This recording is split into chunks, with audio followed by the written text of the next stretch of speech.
Post Office has defended its decision to retrench 6,000 workers. The Communication Workers Union says they were still discussing their concerns around salary cuts when the entity served them with a retrenchment notice letter.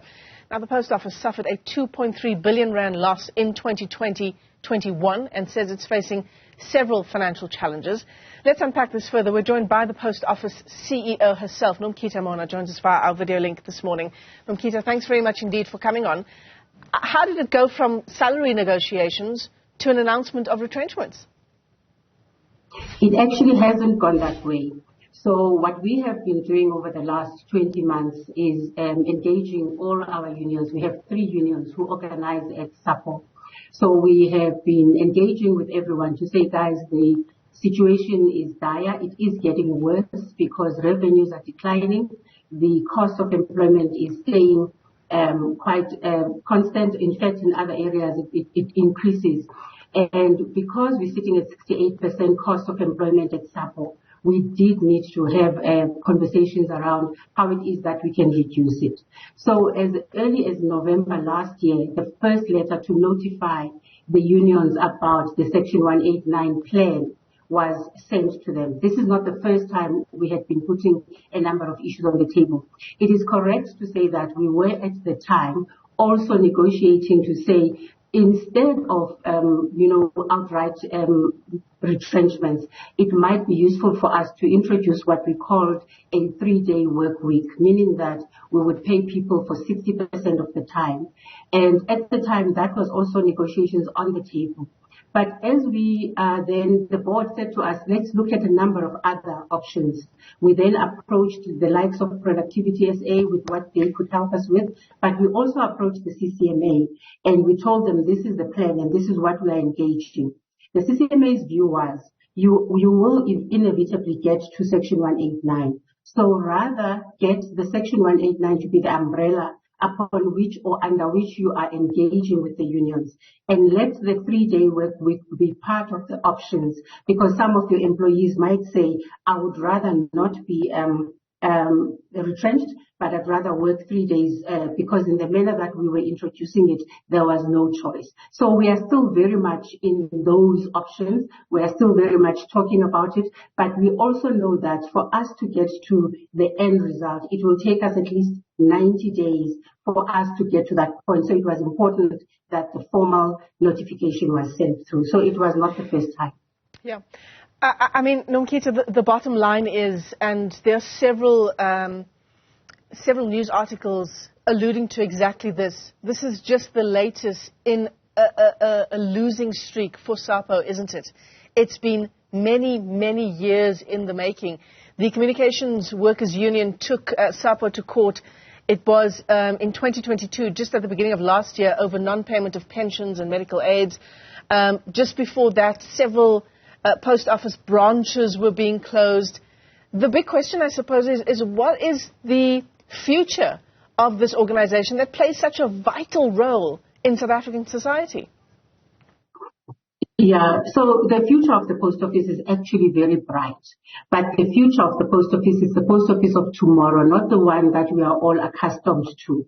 So we do need to take some really drastic, some painful decisions if we want to have a post office that would be, going with the times, so to speak. What people do not know is that in 2012, when the post office was put under administration, there was a strategic turnaround plan which included an approval to actually retrench 5,070 something people at the time. So over 5,000 people. Mind you, this is already in 2012. The writing has been on the wall. But unfortunately, when that plan was approved and a new CEO came in later after that plan was put on the table, then that decision was then overturned.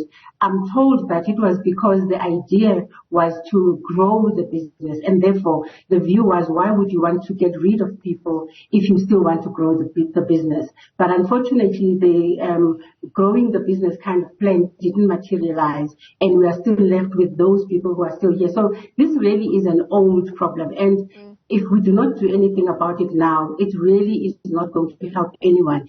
The choices are between a dead SAPO completely, and or a SAPO that you can save with a few people and you re-engineer it, and then maybe later on you could then grow that business. But as things stand, you cannot continue the way we are.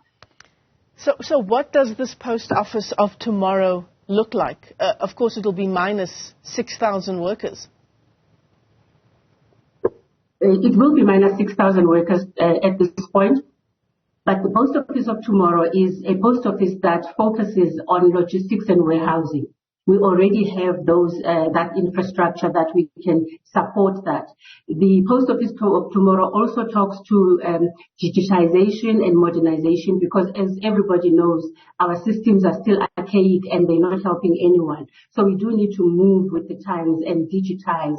And it also is about a post office that if you go to a branch, you would be able to transact on various government services, not only what the post office traditionally does, but you would be able in the future to also get a copy of your birth certificate, because we are planning to co-locate with the likes of the Department of Home Affairs. We are already doing work with the Department of Transport via the motor vehicle licensing, and we are looking to expanding that business. Of course, we also have the Post Bank, which co-locates with us.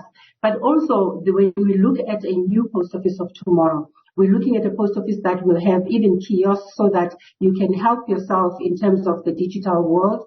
But we are also looking at enabling the small businesses and communities to be able to access connectivity in our digital hubs. So the post office tomorrow is quite an exciting entity, but it also does not only rely on bricks and mortar alone. It is going to be a hybrid model, because the world has moved.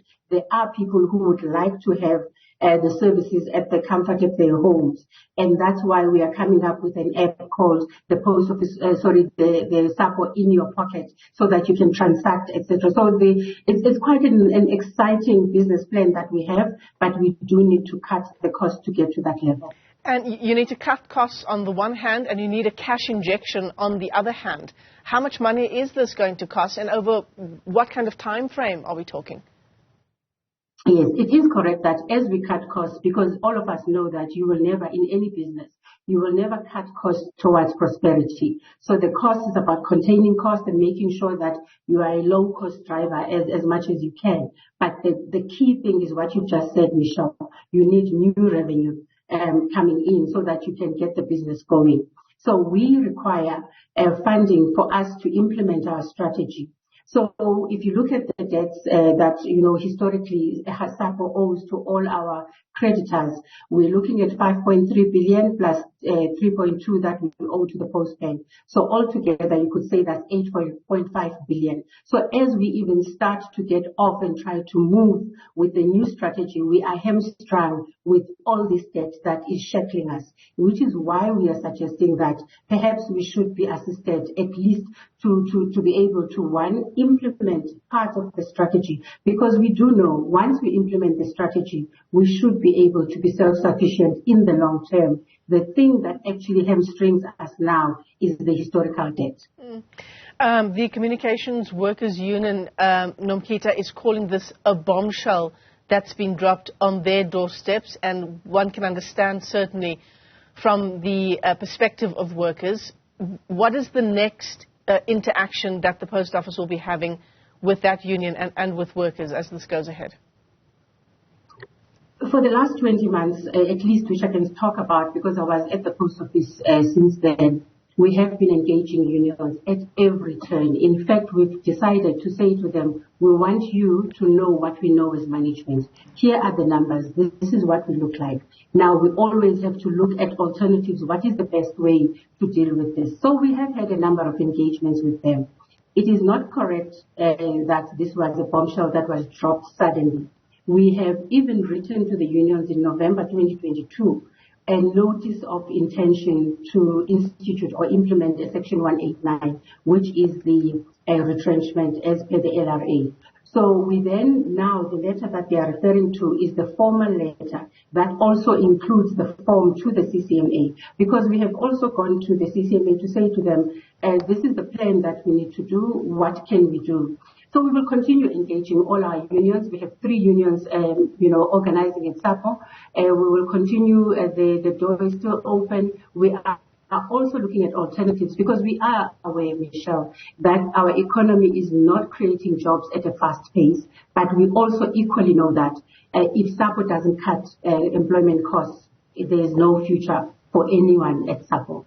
Nomkhita Mona, let me thank you for your time this morning, the Post Office CEO, joining us here on the AM Report.